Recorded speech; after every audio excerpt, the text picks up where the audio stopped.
L'ancien président du RC Toulon évoque les problèmes économiques que vont rencontrer les clubs du top 14.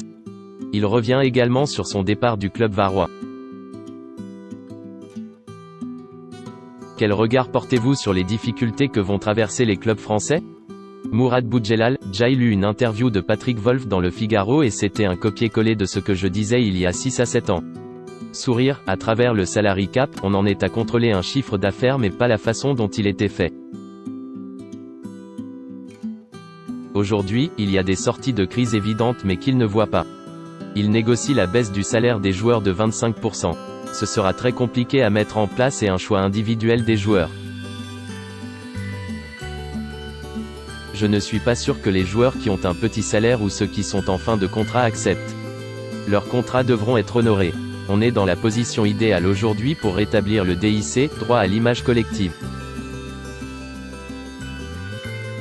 C'était la mesure qui était la plus intéressante pour les clubs, à savoir un abattement sur les 30 premiers % du salaire. On peut même le monter à 40%. Ce que va craindre le gouvernement, c'est une baisse du salaire des joueurs de 25%.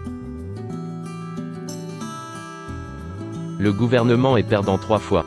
Il va d'abord perdre les charges sociales sur les 25%. Il va ensuite perdre l'impôt direct sur ces 25%.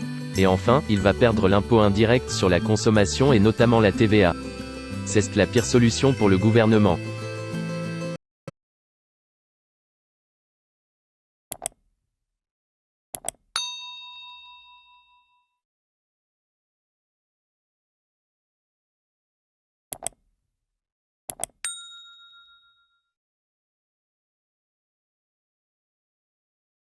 Xin chào mừng quý vị và các bạn đến với kênh tin tức VTV Online của chúng tôi.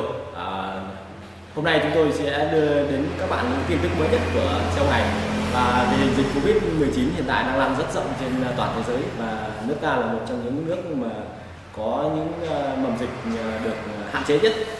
Và hôm nay VTV của chúng tôi sẽ đưa đến cho quý vị và các bạn những tin tức tuần tự và các tỉnh thành, các mầm dịch như sau.